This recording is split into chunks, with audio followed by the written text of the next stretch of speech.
한 다큐멘터리에서 다람쥐가 이렇게 얼마나 도토리들의 이렇게 숫자를 그 숲의 나무와 또한 숲을 증가시키고 있는지 그와 같은 장면을 다룬 연구를 함께 본 적이 있습니다. 도토리를 이렇게 굉장히 다람쥐가 이제 가을이 되면 부지런히 모은다는 거예요. 그리고 여기저기 숨겨놓는다는 겁니다. 나무에도 또 땅을 파서 그 안에도 묻어놓고 생각보다 굉장히 많은 곳에 도토리를 이렇게 저장을 한다는 겁니다. 어느 정도냐면 본인이 어디에 묻었는지 알 수 없을 정도로 그렇게 많이 저장을 한다고 합니다. 그런데 그 결과 어떤 일이 생기는지 아십니까? 바로 이 도토리 나무가 여기저기 자라게 되고 또 숲을 이루게 되고 수많은 또 다른 도토리들을 이렇게 맺게 되는 그런 결과를 맞이한다는 거였습니다.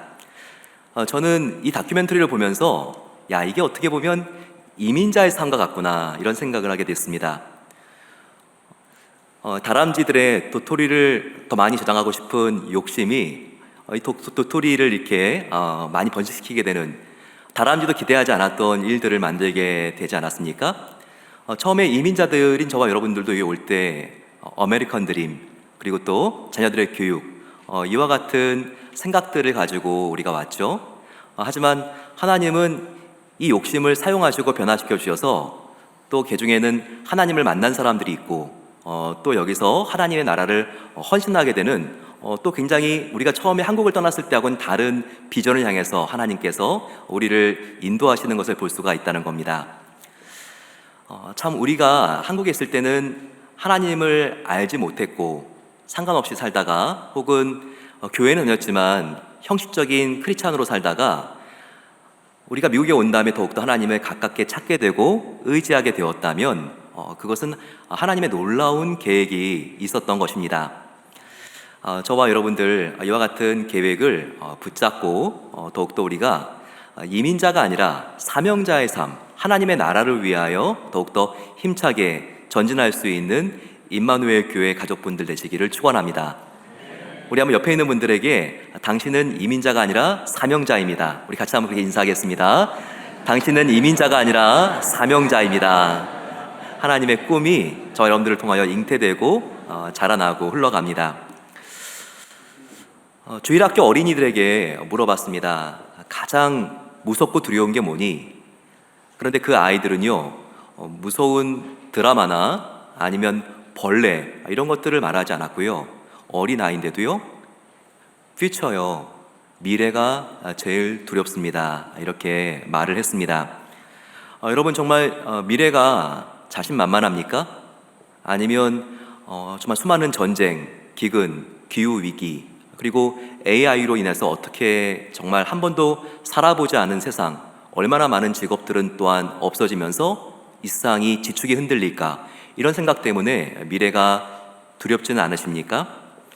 오늘 저와 여러분들은요, 특별히 복음으로 돌아가자는 주제를 가지고 어제는 개인의 복음과 구원에 대하여 생각해 봤다면 이제는 스케일을 좀 더 넓히기를 원합니다.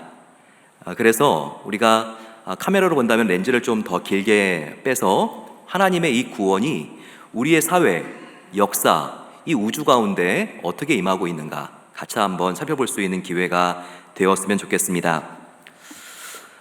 복음은 개인적인 구원보다 훨씬 더 포괄적이고 총괄적인 개념이라는 것을 우리가 알아야 합니다.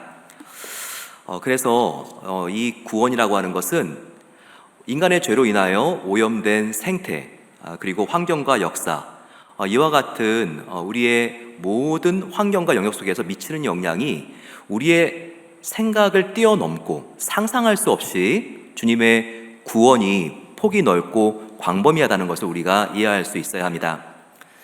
저와 여러분들이 이 세상을 살아가고 있지만요, 우리에게 영향을 미치는 것들이 가까운 나의 가족, 그리고 교회 식구들, 나의 직장 동료들, 그 정도가 아닙니다. 특별히 코넬 대학에서 연구를 하면서 인간의 발달 심리를 연구했던 학자 중에서 유리 브롬펑브로나라고 하는 사람이 있습니다. 이분은 러시아의 배경을 가지고 있는 학자인데요, 그는 특별히 생태학 이론이라고 해서 한 개인, 아동이지만 성인에게도 해당될 수 있습니다. 그 한 사람이 얼마나 주위의 환경에 많은 영향을 받으면서 그 마음 상태, 심리가 자라날 수 있고 바뀔 수 있는지 이 연구를 했습니다. 보게 되면 가운데 한 아기가 있습니다. 어린 아이일 수도 있고 그리고 한 사람이 거기에 서 있다고 생각해 보세요. 그러면 그 아이의 성격에 그 아이의 인생에 정말 가장 지대한 영향을 미치고 있는 사람들은 부모님, 형제들, 이와 같은 사람들입니다. 하지만 동심원은 더욱더 커집니다. 그러면서 그 아이가 다니고 있는 학교 그리고 교회, 바로 이와 같은 그룹들이 그 아이의 정서와 성격에 영향을 미칠 수 있다는 거예요. 그러면서 동심원은 점점 커지면서 바로 이 아이가 자랐을 때 미국의 대통령은 누구였는가? 정말 오바마 때 이 아이가 유치원 시절을 겪었는가? 아니면 트럼프 대통령, 바이든 대통령, 여기에 따라서 그 아이의 가치관과 사상도 달라진다는 거예요. 그리고 가장 넓은 원으로는요, 바로 그 아이가 자라날 때 사회적인 사건, 911이 일어났는가, 혹은 큰 전쟁이 일어났는가, 바로 이와 같은 상황들이 한 아이가 자라는 데 있어서 지대한 영향을 미친다는 것입니다. 따라서 지금 저와 여러분들의 환경 속에서 영향을 미치고 있는 중요한 이슈들이 무엇입니까? 우리가 모르지만 큰 변화가 일어나고 있습니다. 대표적인 것은 환경 문제, 기후의 위기일 수 있습니다. 올해만 하더라도 얼마나 정말 무덥고 이상기후들이 많이 있습니까? 이걸로 인해서 하와이가 산불로 정말 얼마나 많은 피해를 입었습니까? 저와 여러분들도 10월 달인데 오늘 얼마나 더웠습니까?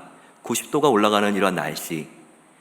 그리고 또 이 인공지능 AI라는 것은요, 2023년을 살아가는 우리들에게 굉장히 참 많은 영향을 준 그와 같은 이슈라는 것을 저와 여러분들이 알 것입니다.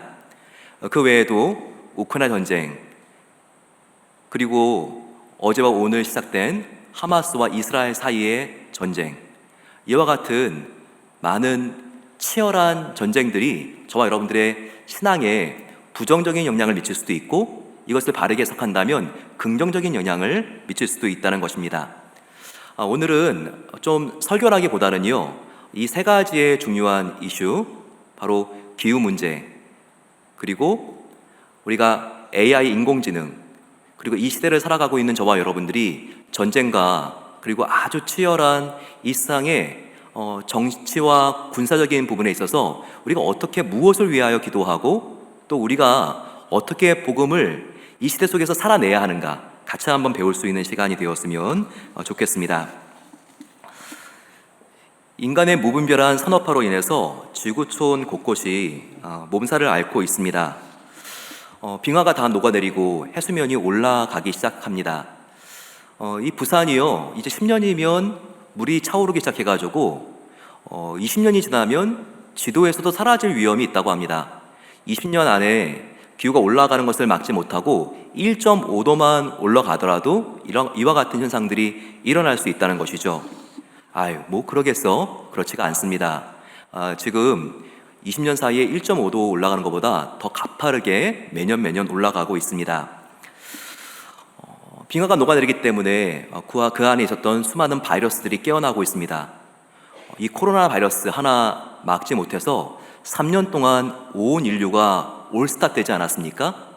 하지만 이런 수많은 바이러스들이 또한 깨어난다 그러면 얼마나 위험한 일이 생길지 우리는 상상할 수도 없습니다.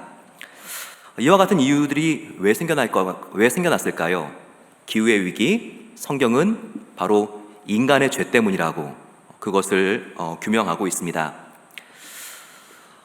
인간의 지은 죄가, 하나님을 불순종한 이 죄가 인간의 전 인격뿐만 아니라 전 우주, 자연적인, 생태적인 영향을 미쳤다는 것입니다. 한번 이 세상이 어떻게 구성되어 있는가, 우리 인간과 자연의 그 구성에 대하여 한번 나누어 볼까요? 저와 여러분들은 어떻게 구별되어 있다고 말할 수 있습니까? 인간은 특별히 성경에서 3분법으로 이렇게 구성되어 있다고 말하고 있습니다. 바로 그것은 영과 혼과 몸이죠. 철학은 이분법 혹은 삼분법으로 인간을 나누기도 하지만 바로 성경은요, 데살로니가전서 3장 23절 말씀에 인간이 혼과 영과 몸으로 되어 있다, 이것을 우리에게 알려주고 있습니다. 평강의 하나님이 친히 너희를 온전히 거룩하게 하시고 또 너희의 온 영과 혼과 몸이 우리 주 예수 그리스도께서 강림하실 때 흠없게 보존되기를 원하노라. 사도 바울은 이렇게 우리 인간이 3차원으로 구성된 것을 보여주고 있습니다. 여러분 보세요. 저와 여러분들 영이 있지 않습니까? 그렇기 때문에 찬양도 하고 우리가 기도하지 않습니까? 하지만 동물도 영이 있을까요? 여러분들 고양이나 개 키우세요? 그런데 고양이와 개가 마음이 힘들다고 이렇게 간절히 기도하는 거 봤습니까? 예, 믿지 않는 가정의 강아지가 너무나 이렇게 마음이 힘들고 어렵다고 해서 아침에 일어나가지고 정화 쏘놓고 기도하는 거 봤습니까? 예, 동물은 영이 없죠. 그렇습니다. 이 영, 하나님께서 영이시기 때문에 저와 여러분들에게 넣어주셨습니다. 이 영이라고 하는 채널을 통해서는요, 하나님과 우리가 교통합니다. 또 하나의 채널이 있죠. 바로 혼입니다. 혼은 마음인데요, 바로 이 마음 혼 안에는 지정의가 있죠. 그래서 이 혼이라고 하는 채널을 통해서는요, 혼을 가진 인간과 인간이 서로 교통합니다. 그러면 이 육체의 몸은 어떤 채널일까요? 이 육체의 몸이라고 하는 채널은요, 자연과 함께 교통할 수 있고 관계할 수 있는 채널인 것입니다. 따사로운 햇살을 맡으면 피부가 따끔따끔하는 감각을 느끼고, 그리고 또 새소리가 들리면 너무나 마음이 즐거워지고, 이런 오감을 통해서 저와 여러분들이 이 자연과 함께 소통을 할 수 있는 것입니다. 그런데 인간이 하나님께 에덴 동산에서 불순종한 다음에 이 세 가지의 센서, 이 세 가지의 창이 다 고장나 버렸습니다. 먼저 영적으로 우리가 고장나게 되었죠. 그래서 영은 하나님과 교통하는 채널인데 이 영이 죽었기 때문에 우리 인간이 하나님을 피하게 되었습니다. 창세기 3장 8절 말씀에는 바로 이 죄 때문에 인간의 영의 죽음이 온 것을 말하고 있죠. 아담과 그의 아내가 여호와의 낯을 피하여 동상나무 사이에 숨은지라 라고 말하고 있습니다. 죄를 지은 다음에 하나님을 피하는 것, 바로 영적인 죽음, 하나님과의 관계가 단절된 것을 말하고 있어요. 그 다음은요, 혼의 죽음이 왔습니다. 아담이 하와 때문에 내가 범죄했다고 이렇게 그가 변명하게 되죠. 바로 혼과 혼, 인간 간의 관계가 깨어진 것을 이것이 보여주고 있습니다. 창세기 3장 12절 말씀에 아담이 이르되 하나님이 주셔서 나와 함께 있게 하신 여자 그가 그 나무 열매를 내게 주심으로 내가 먹었나이다. 부부싸움이 일어나고 있는 것을 우리가 볼 수 있습니다. 자기의 죄를 자기 아내에게 돌리면서 전가시키고 있죠. 그리고 이 죄는요, 영적인 죽음, 혼적인 죽음 다음에 육체적인 죽음을 발생시키고 있습니다. 결국 아담이 930세에 죽은 것을 여기서 이렇게 보여주고 있습니다. 창세기 5장 4, 5절입니다. 아담은 셋을 낳은 후 800년을 지내며 자녀를 낳았으며 그는 930세를 살고 죽었더라. 죄의 결과 영의 죽음, 혼의 죽음, 육의 죽음이 순차적으로 온 것을 여러분들 지금 보고 계시고 있습니다. 그런데 마지막으로 이 육의 죽음이 왔다는 것은요, 이 자연과의 인간과의 관계가 끊어지고 단절된 것을 보여주고 있습니다. 원래 인간의 몸은 어디서 왔나요? 자연에서 왔습니다. 흙에서 왔죠. 그렇기 때문에 조화를 인간과 자연이 이루어야 되는데 바로 이 죄 때문에 이제는 자연이 인간에게 호락호락하지가 않습니다. 엉겅퀴를 내고 인간이 농사를 지으려고 해도 반대하고, 정말 인간은 땀을 흘리고 피를 흘리지 않으면 이 자연을 개간할 수 없습니다. 그뿐만 아니라 인간의 죄 때문에 자연과 자연과의 관계도 끊어지게 되었습니다. 그렇기 때문에 동물과 동물이 서로 약육강식, 먹이사슬에 서로 묶여서 정말 쫓기고 쫓아가고 그리고 죽이는 그와 같은 안타까운 일이 생기게 되었습니다.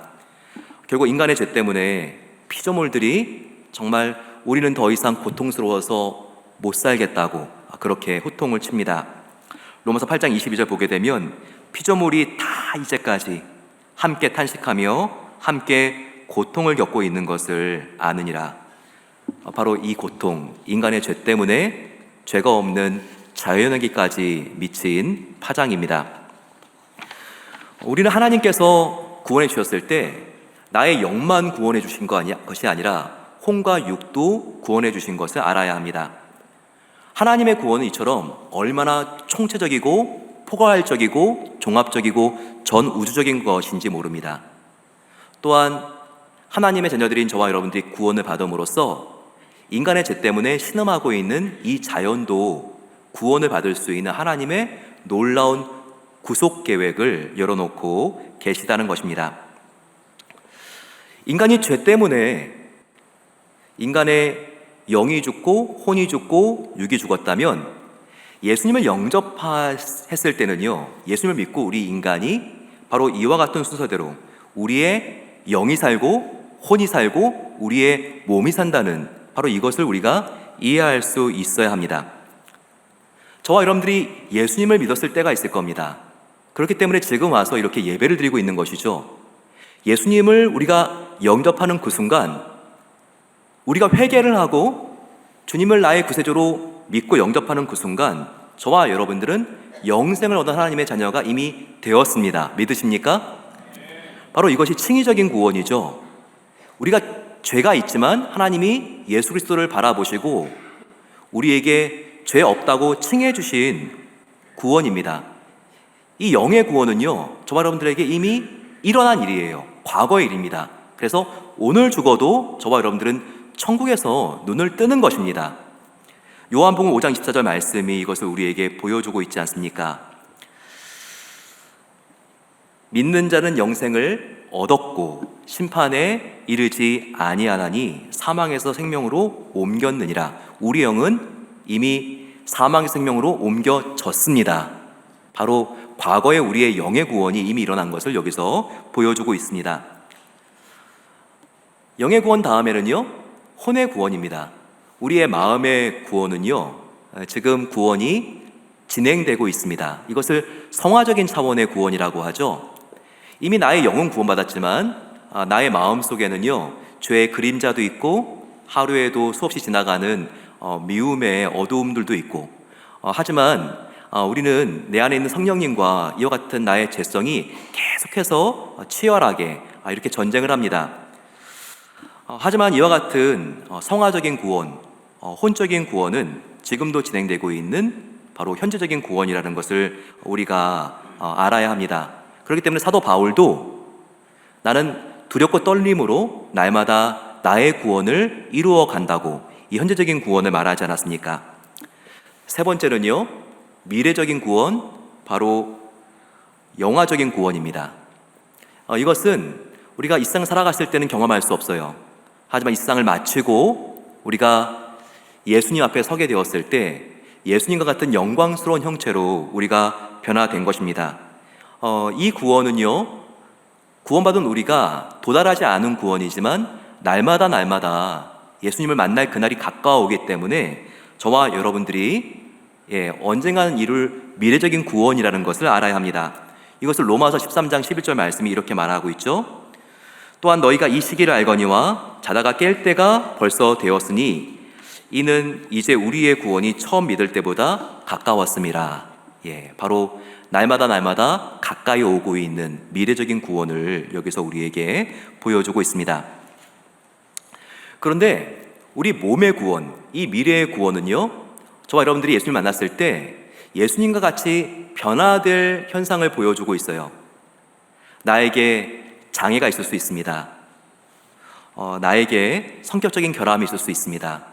하지만 주님을 만나는 날 그 미래적인 경험을 우리가 경험할 때가 되면 나의 장애가 사라지고 아픔이 사라지고 상처가 사라지고 우리가 하나님 앞에 온전히 회복된 그 아름다운 형상을 입게 된다는 겁니다.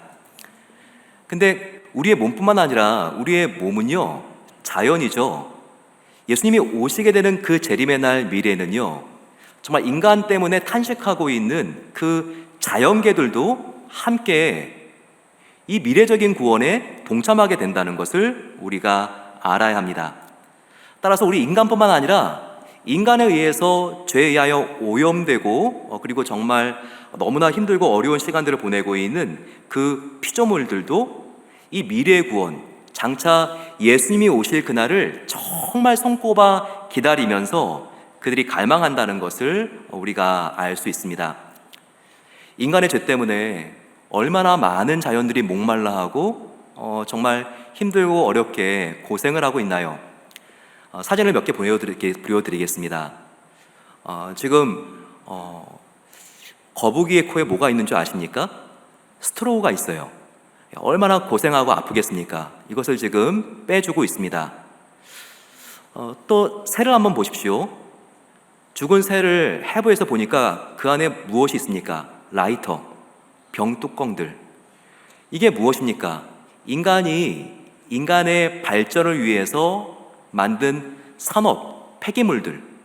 하지만 이런 것들이 자연 속에 들어가서 얼마나 많은 동물들, 거북이와 새가 아파하고 고생하고 있습니까?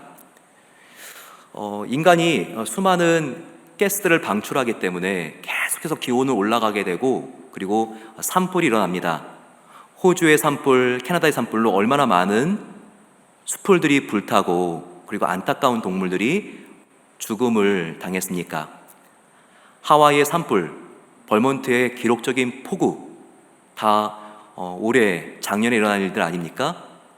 데스밸리는 정말 얼마나 이 고온까지 100도 그 이상으로 높이 치솟았습니까? 오늘도 우리가 10월 달이지만 90도가 넘는 인디안 서머를 경험하면서 정말 피조물들이 너무나 탄식하며 아파하는구나, 우리가 이것을 알 수 있죠. 저는 정말 이 사진이요, 코알라가 목이 말라가지고 이렇게 소방관에게 가까이 가서 정말 이 물을 달라고 하는 그 모습을 보면서 정말 우리 인간이 민폐를 끼친 것이 정말 이만저만한 게 아니구나, 이와 같은 마음을 갖게 되었습니다. 사도 바울이 이와 같은 장면을 너무나 정확하게 꿰뚫어 보고 로마서 8장 22절에 이와 같은 말을 합니다. 피조물이 다 이제까지 함께 탄식하며 함께 고통을 겪고 있는 것을 아느니라. 무엇 때문이요? 바로 그 원인은 우리 인간의 죄 때문이라는 것입니다. 그러면서 19절에 그들이 간절히 바라고 간절히 원하는 게 있어요. 피조물이, 자연들이 고대하는 바는 하나님의 아들들이 나타나는 것이니. 하나님의 아들들이 누구입니까? 저와 여러분들입니다. 하나님의 아들, 딸들, 바로 저와 여러분들, 예수를 믿는 사람들이 더욱더 주위에 있는 사람들에게 복음을 전해야지 주님이 오시는 바로 그날이 앞당겨지지 않겠습니까? 주님이 오시는 날을 그들이 그렇게 갈망한다는 거예요. 하나님의 아들들인 저와 여러분들이 이 훼손된 자연을 치유하고 돌보는 바로 그 일을 그렇게 자연들이 간절히 고대하는 것이라고 이렇게 말하고 있습니다. 8장 21절 말씀, 그 바라는 것은 피조물도 썩어짐이 종노릇한 데서 해방되어 하나님의 자녀들의 영광의 자유에 이르는 것이니라. 죄의 종노릇하는 바로 그 존재는 인간뿐만 아니라 인간에 의해서 동식물, 자연도 해당됩니다. 하지만 정말 주님을 믿는 바로 그 영광, 이 아픔과 죄악으로부터 벗어나는 날을 그들도 그렇게 자연도 갈망하고 있다는 것을 여기서 보여주고 있습니다. 우리가 이 성경을 보게 되면요, 이 성경은 크게 두 명령이 관통하여 흐르는 것을 알 수 있습니다. 성경에 두 축이 되는 명령이 있는데요, 하나는 자연을 보호하라고 하나님께서 창세기 1장부터 주신 문화 대명령이 있습니다. 또 하나의 명령은요, 신약에서 예수님께서 주신 명령인데요, 바로 마태복음 28장 19절 20절까지 땅끝까지 이르러 예수님의 피 묻은 복음을 전하라고 하는 바로 대위임 명령, 예수님의 명령, 이 두 개가 동맥이 흐르는 것처럼 그렇게 우리의 성도들의 그 삶과 교회 가운데 이 명령이 흐르고 있는 것을 우리가 알 수 있어야 합니다. 그런데 이 문화 대명령을 보시게 되면요, 이것은 너희가 생육하고 번성하여 땅에 충만하라, 땅을 정복하라, 바다의 물고기와 하늘의 새와 땅에 움직이는 모든 생물을 다스리라 라고 하는 명령입니다. 문화 대명령이죠. 어떤 사람은 자연을 인간에게 하나님께서 다스리라고 하니까 마음대로 파괴하고 개간해도 된다 라고 생각할 수 있는데요, 그게 아니에요. 이 명령은요, 하나님이 온 자연의 창조주이시고 조물주이기 때문에 나 하나님 대신 너희 인간이 대리자가 되어서 바로 나 대신 이 자연을 너희들이 아름답게 돌보아 줄 수는 없겠니? 이 자연을 보호하고 보존하라고 하는 명령인 것입니다. 알버트 월터스라고 하는 신학자가 있어요.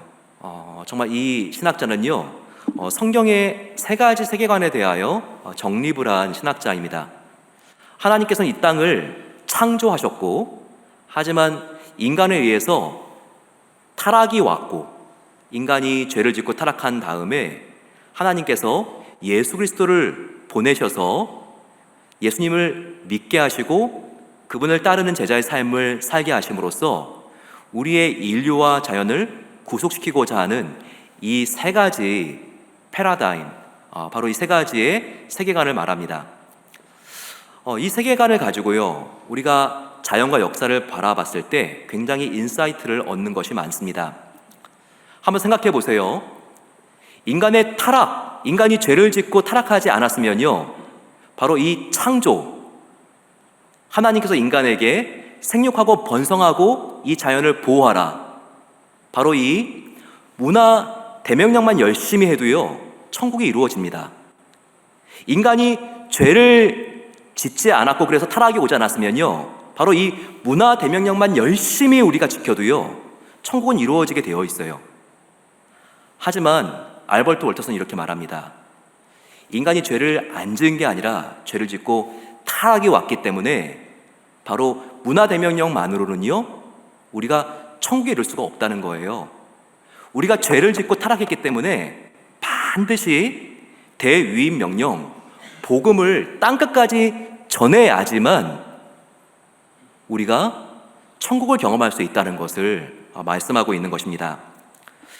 저와 여러분들, 그래서 우리가 생태와 자연을 보존하기 위해서도요, 우리 인간만 구원받는 것이 아니라 인간의 죄 때문에 이렇게 신음하고 탄식하고 있는 이 자연을 우리가 회복시키기 위해서도요, 한시라도 더 우리가 이 복음을 전하고 나누는 바로 그 일이 필요한 것입니다. 왜냐하면 예수님 말씀하셨죠. 땅끝까지 내 복음이 전해져야지만 그때 내가 오리니. 바로 이 복음이 한시라도 더 땅끝에 빨리 신속하게 전해져야지만 주님이 재림하게 되고 주님이 재림하셔야지만 온전한 구원이 임할 수 있기 때문에 모든 자연들이 인간의 죄로 인한 이 무거운 굴레에서 그들이 회복될 수가 있다는 것입니다. 하지만 중요한 것은요, 우리 성도들이 복음을 전하는 대위 명령뿐만 아니라 문화 대명령, 우리가 있는 자리에서 자연을 더욱더 보호하기 위하여 애쓰는 자세가 참 필요합니다. 최영기 목사님, 가정교회를 시작하시고 얼마나 참 아름다운 운동을 일으키십니까? 최근에 최영기 목사님의 관심이요, 가정교회가 지향하는 게 바로 이 생태, 자연의 구원까지도 함께 품을 수 있다는 이런 부분에 있어서 굉장히 강조하고 있습니다. 근데 이것은 목사님의 어떤 생각이 아니라 성경 자체가 지향하고 있는 바입니다. 우리가 한시라도 빨리 복음을 전해야 하는 대위임 명령뿐만 아니라 이 문화 명령의 중요성을 알아야 돼요. 왜 그런지 아십니까? 우리는 많은 경우에 주님이 오시는 그때가 되면 인간의 모든 세상, 문화, 이게 다 불타 없어질 것으로 생각하는 경향이 있습니다. 하지만 그것은 올바른 성경의 세계관이 아니에요. 주님이 오실 때 다 불에 녹아 없어지는 것, 그것은 무엇입니까? 그것은요, 인간의 죄, 악은요, 다 불타 없어져요. 하지만 우리가 주님을 위하여, 정말 최선을 다하여 주님의 영광을 위하여 우리가 추구한 인간의 문화, 예술, 자연을 위하여 보호하기 위하여 노력한 모든 성과들, 이와 같은 선한 것들은요, 주님이 오실 때 없어지는 것이 아니라 주님이 오실 때 더 선한 것으로, 그리고 주님이 오실 때 아름다운 것들은 더 아름다운 것으로 연속성이 있다는 것을 우리가 알아야 합니다.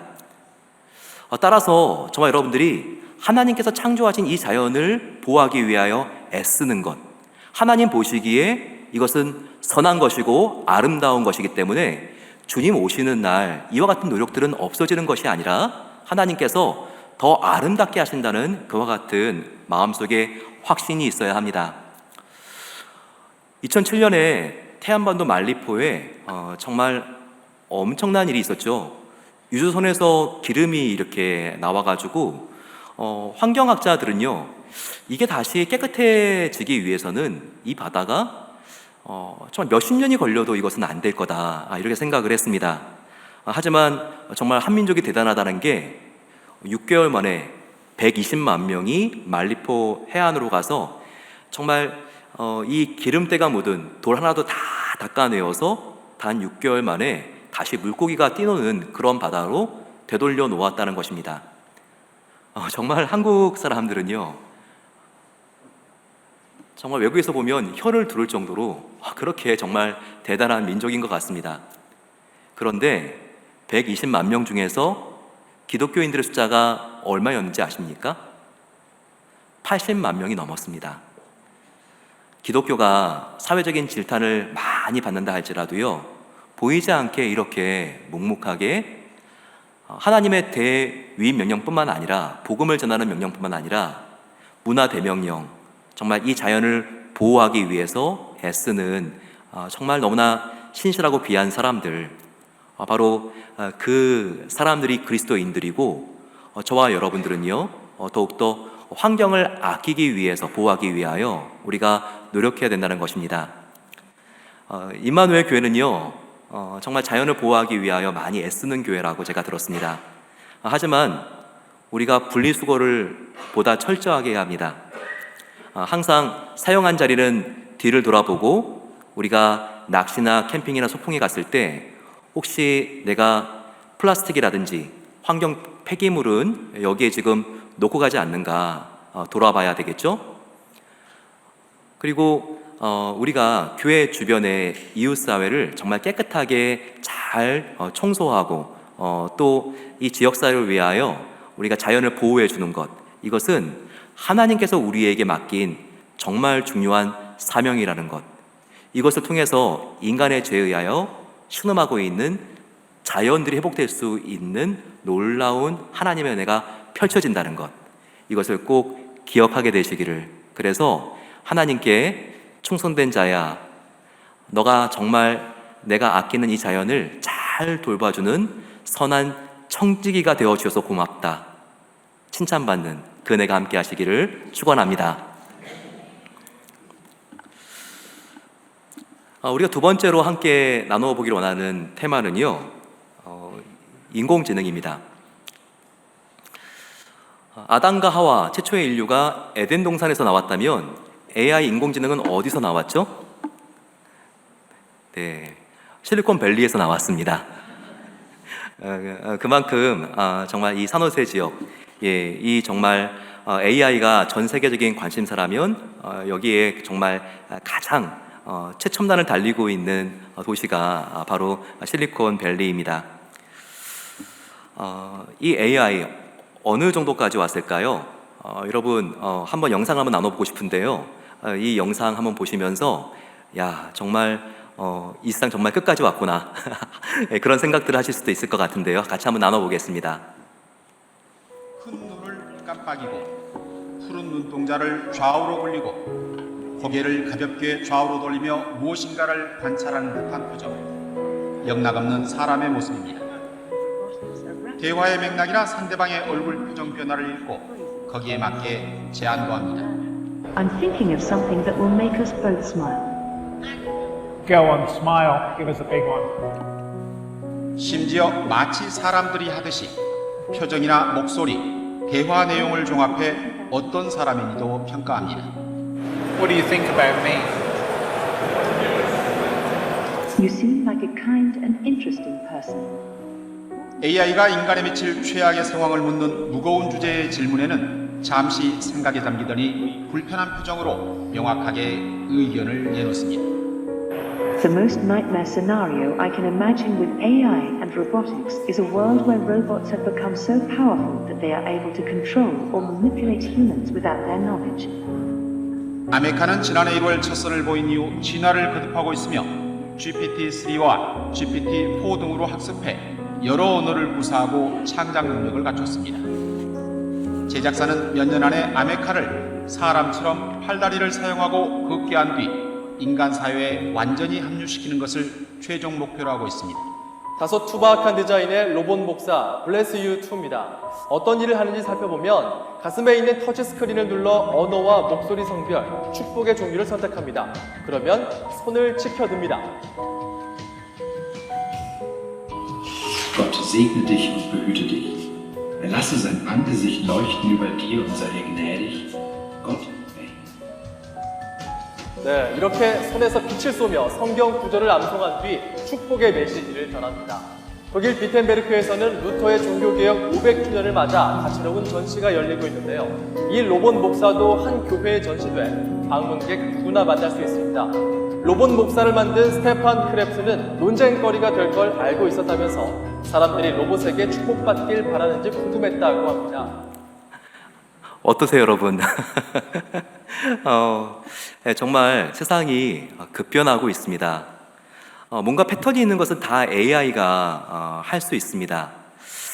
이런 세상이 이렇게 금방 오리라고는 생각하지 못했는데 훨씬 더 신속하게 우리의 생활 그 가까이로 다가온 것을 우리가 알 수 있습니다. 처음으로 인공지능이라고 하는 개념을 만들어낸 것은 1950년 영국의 수학자 앨런 튜링이었습니다. 그 이후에 진보의 진보를 거듭하게 됐죠. 특별히 2016년 7년 전에 이세돌 구단이 AI와 바둑을 했을 때 AI가 이길 정도였지만요. 작년 챗GPT 3.5가 나오고 올해 이렇게 4가 나오게 되면서 야 정말 인간이 하는 모든 일들을 하게 되었구나. 아니 인간 이상으로 지금 AI가 따라온 게 아니라 이미 앞서 나가고 있구나. 이것을 보게 됩니다. 우리가 산업의 역사를 보게 되면요, 처음에는 이게 수렵 채집을 하는 농경사회였다가 그리고 이 단계를 거듭할수록 산업사회, 정보화사회 이렇게 발전을 하게 되죠. 그런데 이 산업사회는 제임스 와트가 전기기관차를 만든 다음에 에디슨이 전기 에너지로 이렇게 공장을 돌리고 이와 같은 일을 했었습니다. 정보화 사회는요, 1990년부터 이렇게 관심을 받기 시작했는데 컴퓨터가 나오고 처음으로 인터넷이 시작된 바로 그 시작인 것이죠. 그런데 이제는 인공지능 그 해로 이제 진입을 하게 됐습니다. 이것은 연결이지만 연결 중에서도 초연결, 초지능 사회로 들어온 것을 말하고 있습니다. 매년 생성해내고 쏟아내는 그런 과학적인 성과가 옛날 정말 10년, 아니 100년 동안 이루는 것보다 더 가파른 속도로 그렇게 지식이 발달하고 있습니다. 인공지능이 참 편리함을 주기도 하지만요, 또 제대로 준비하지 못하고 인공지능 시대를 맞이하게 되면요, 굉장히 어려운 일들이 있게 됩니다. 특별히 페이트라고 하는 공정성, 그리고 책임성, 투명성, 윤리의식, 이 세 가지가 굉장히 큰 위협을 받을 수가 있습니다. fair, 공정성이 굉장히 이렇게 어려워질 수 있고요. 빈부격차가 더 많이 나기 때문이겠죠. 그리고 accountability, 책임성, 그리고 transparency, 투명성, 그리고 ethic, 이 윤리성, 이런 것들이 계속 위협을 받게 될 수가 있습니다. 정말 이 인공지능 때문에 금융 사기도 더욱더 교묘하게 일어날 수가 있고, 이런 윤리적인 문제뿐만 아니라 저와 여러분들의 행세를 하고 다니는 어떤 새로운 존재가 있을 수도 있는 것이고 굉장히 이 부작용들이 우리가 이것을 잘 개발하지 않으면 어려울 수 있다는 것을 알아야 합니다. 챗 GPT에 한 장로님이 기도문을 좀 써줄 수 있겠니? 내가 다니고 있는 교회는 장로교회야. 예, 그러면요, 기도문이 너무나 은혜롭고 근사하게 나옵니다. 하지만 조심해야 될 게 있죠. 이 AI는요, 수많은 자료를 가지고 와서 스스로 종합해내고 창조하지만 수많은 자료들을 무분별하게 가져올 수 있기 때문에 그 기도문에는요, 우리도 모르게 이단의 사상이 들어갈 수가 있다는 것입니다. 이와 같은 일 때문에 우리가 인공지능을 제대로 검증하지 않고 사용했을 때는요, 굉장히 많은 혼란이 산업계, 그리고 예술계, 종교계까지도 올 수가 있다는 것입니다. 이제까지 산업혁명을 지나면서 자본주의 사회는요, 경제적인 양극화가 일어났습니다. 우리가 기생충이라든지 우리가 주위에 있는 영화들을 봤을 때도 얼마나 정말 빈부의 차이가 많이 나서 어려움을 당하는지 이런 것들을 우리가 느낄 수가 있죠. 하지만 이 인공지능의 시대가 되면요, 빈부의 격차 그 다음 단계 양극화가 옵니다. 그것은 존재의 양극화입니다. 존재 양극화는 뭘까요? 소수지만 인공지능을 더욱더 적극적으로 능동적으로 사고하면서 인공지능을 통제할 수 있고 개발하고 운영할 수 있는 사람들과 반대로 인공지능에 길들여진 나머지 생각하지도 않고 창의력도 없이 기계에 질질 끌려다니는 대다수의 사람들이 나타날 수가 있다는 것입니다. 인간은 호모 사피엔스, 그 이름 그대로 생각하는 존재인데 이제 생각은 인공지능이 다 해주고 인간은 생각하지도 않는 존재로 전락할 수가 있다는 것입니다. 하지만 경제적인 양극화, 존재적인 양극화보다 더욱더 심각한 것은요, 신앙적인 양극화입니다. 신앙적인 양극화는 과연 무엇일까요?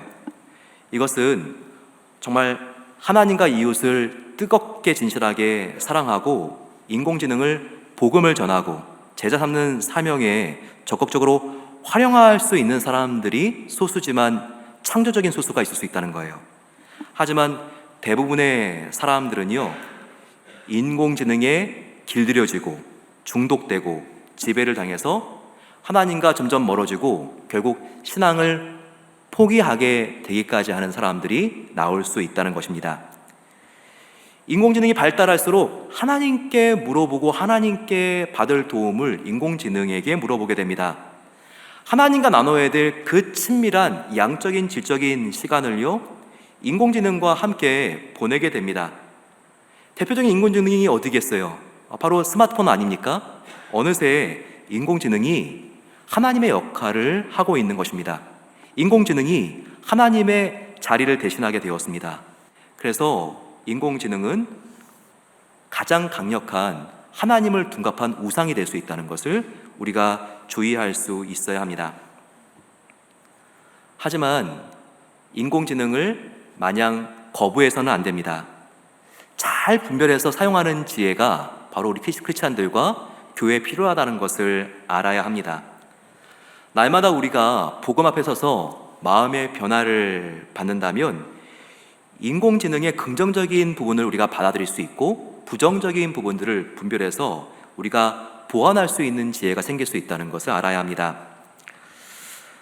특별히 인공지능은요, 이 시대 자체가 교회와 기독교에게는 굉장한 위기인과 더불어서 엄청난 기회가 오는 새로운 시대라는 것도 인정할 수 있어야 합니다. 왜 그럴까요? 먼저 말씀드렸듯이 이 시대의 역사를 보게 되면 수렵과 채집 시대가 있었습니다. 사냥하고 동물을 잡으러 다니던 바로 그런 시대, 이게 지나와서 정착을 하고 농경시대가 되었죠. 산업시대가 된 다음 그 다음에는 정보화 시대가 되었습니다. 근데 여러분, 이 한번 시대들을 생각해 보십시오. 농경 채집 시대는요, 사람이 힘이 세면 강자가 되고 리더가 되는 그런 시대였습니다. 하지만 산업시대가 된 다음에는요, 힘이 센 게 별로 중요하지 않았어요. 계단을 막 열심히 뛰어 올라가는 사람, 그런 사람들이 야, 젊어서 좋겠네 부러워했지만 그리고 장애인들 같은 경우에는 엄두도 내지 못했지만 이제는 에스컬레이터가 있고 그리고 엘리베이터가 발명되었습니다. 그 다음에는요, 다리가 얼마나 튼튼한가, 장애를 가졌는지 장애를 가지지 않았는지가 중요하지 않습니다. 힘에 의해서 성공과 실패가 좌우되는 시대가 지나갔다는 거예요. 정보화 시대는 어떤 시대였습니까? 우리가 방금 지나오고 있는 이 정보화 시대는요, 머리가 좋은 사람, IQ 150이 100보다는 훨씬 더 리더가 되기 좋았고, 명문대학 나온 사람이, 박사를 받은 사람이 훨씬 더 빠른 시간에 높이까지 승진하고 영향력을 발휘하는 시대였습니다. 하지만 여러분, 이제 모든 계산과 모든 지적인 활동들은요, 인공지능이 거의 다 해줍니다. 힘이 센 사람이 농경시대가 지난 다음에는요, 산업의 발전과 기계 때문에 힘이 센 게 중요하지 않았던 것처럼 이제 얼마나 지능이 높은지, 많이 공부했는지, 이것은 중요한 시대가 지나가고 있다는 것입니다. 그러면 정보화 시대 이후에 지금 인공지능 때문에 열리고 있는 이 시대는 어떤 시대죠? 정보화 시대 다음에 생명화 시대가 열리고 있다는 것을 우리가 알아야 합니다. 인공지능이 할 수 있지만 할 수 없는 게 있죠. 인공지능은 생명은 없습니다. 하지만 진정한 생명은 누가 가지고 있죠?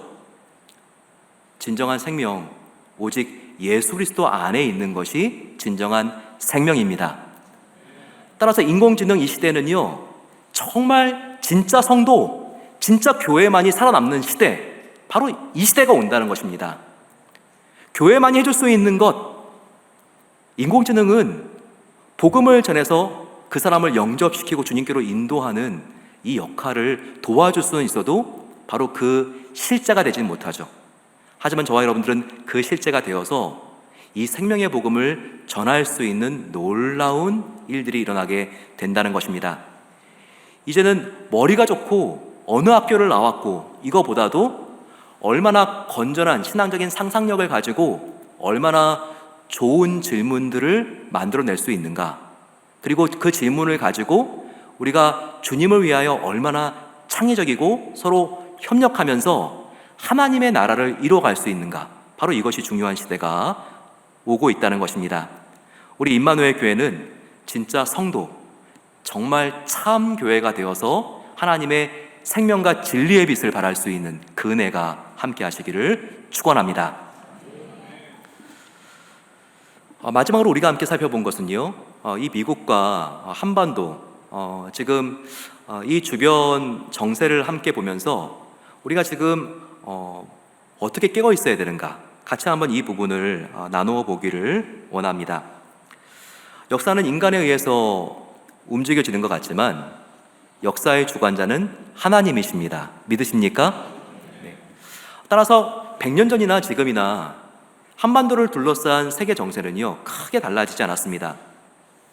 한반도를 중심으로 일본, 중국, 러시아, 미국, 정말 이 열강들이 이 한반도의 숨통을 끊으려고 했죠.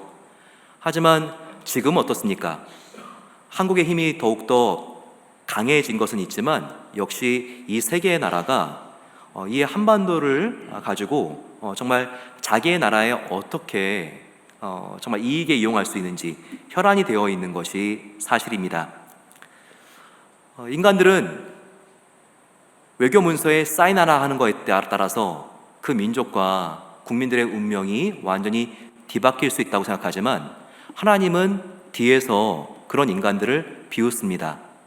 너희 인간들이 역사를 움직이는 것 같지? 하지만 한 개인의 인생과 한 민족의 역사는 나 하나님만이 움직일 수 있다. 시편 2편 4-6절 말씀입니다. 하늘에 계신 이가 웃으시며 주께서 그들을 비웃으리로다. 그때 분을 발하시며 진노하사 그들을 놀라게 하여 이르시기를 내가 나의 왕을 내 거룩한 산 시온에 세웠다 하시로다. 하나님께서 예수님을 세웠다는 거예요. 그리고 역사의 주관자로 하나님의 아들 예수님을 하나님께서 사용하시고 예수님을 통하여 세계의 역사를 흐르게 하고 이어간다는 말씀을 여기서 하고 있습니다. 지금 전 세계는요, 특별히 미국과 중국을 중심으로서 아주 치열한 경제 군사적인 그런 위기감이 높아지고 있는 것으로 지금의 정세를 우리가 요약할 수 있습니다. 이대로라면 이제 중국의 GDP가 미국을 얼마 이제 지나지 않아서 추월할 수 있는 그런 상황이 된다고 합니다. 하지만 미국은 이렇게 중국에게 기득권을 넘겨줄 수가 없습니다. 정말 우리가 중국인들은 사랑하지만 중국 정부가 표방하고 있는 것들에 대해서는요, 기독교인으로서 정말 기도를 많이 해야 합니다. 얼마나 많은 선교사님들이 이 중국에서 추방되었습니까? 1000개가 넘는 교회 십자가가 그대로 잘려나가고 중국 교회는요, 지금 십자가와 함께 시진핑 그리고 모택동의 초상화가 함께 걸려있는 교회들이 계속해서 중국 정부에 의해서 늘어나고 있습니다. 참 신사참배의 안타까움, 바로 그와 같은 어려움들이 우리가 사랑하는 중국 크리스찬 그 형제 자매들에게 지금 임하고 있는 것입니다. 그러면서 미국 정부는 특별히 이 중국을 이대로 지금 미국을 따라잡게 할 수가 없기 때문에 여러 가지로 압박을 하고 있죠. 리쇼링이라고 해서 중국에 보냈던 공장들을 다시 미국으로 돌려보내고 있습니다. 관세를 높이해가지고 중국의 제품들을 잘 팔리지 않게도 합니다. 그러면서 또한 계속해서 미국의 금리를 높이고 있죠. 미국에서는 저와 여러분들의 인플레이션을 잡기 위해서도 그렇지만 계속해서 금리가 올라가게 되면 중국 경제 자체가 계속해서 수면 위로 이렇게 계속 물이 올라오게 되고 결국은 중국이 경기 침체를 경험하게 되기 때문에 이렇게 금리를 올리는 측면들도 있다고 합니다. 지금 정말 중국 청년들은요, 실업률이 20%가 넘죠. 너무나 힘들고 어려운 시간들을 보내고 있습니다. 그러면서 중국 공산당은요, 이제 다음 선거를 위해서 뭔가 성과를 내야 됩니다. 경제적으로 계속 약화되고 있기 때문에 국민들을 하나로 모이게 하기 위해서 그들이 지금 정말 준비하고 있는 것은 미국이 판단하기에 대만 침공, 타이완 침공을 지금 계획하고 있다고 그렇게 보고 있습니다. 그래서 주한 미군 사령관, 주일 미군 사령관 최근에 인터뷰를 하게 되면 이와 같은 급박한 정세가 지금 얼마나 심각한지를 보여주고 있습니다. 지금 우크라이나 전쟁이 한창이지만 주일 사령관이 인터뷰한 그 장면을 우리가 한번 좀 보면 좋겠습니다. 화상 기자간담회에 나선 조엘 보엘 주일 미 육군사령관 뒤편에 거꾸로 뒤집힌 인도 태평양 지도가 걸려 있습니다. 보엘 사령관은 이 지역의 안보 상황을 전쟁이 벌어지고 있는 우크라이나에 빗대 설명합니다. Japan is like Poland. The Philippines is like Romania. China is like Russia. Taiwan is Ukraine. Where it could be a challenge similarly here in the Indo-Pacific. 아무도 원하지 않지만 이 지역에서 충돌이 벌어지면 재앙적인 결과가 발생할 수 있다고 경고했습니다. Any conflict in this region is going to be horrific. That will exceed or at least equal those of World War II. 짧은 영상이지만 조엘 보엘 주일 사령관의 인터뷰. 이것은 정말 얼마나 2, 3년 사이에 이 정말 타이완, 그 해협과 한반도가 어려워질 수 있는지를 보여주고 있습니다. 계속해서 워게임과 시뮬레이션을 하게 되면요, 중국과 미군 함대가 함께 만났을 때 미국이 패배하는 법이 없습니다. 하지만 단 한 가지 상황에서만 미군이 중국한테 밀리는 경우가 있는데요. 바로 그것은 한반도에서 전쟁이 함께 발생했을 바로 그때라고 합니다. 그러면 미국의 태평양 함대가 두 군데로 분산되기 때문에 이때는 대만을 제대로 보호하기도 힘들고 한반도를 제대로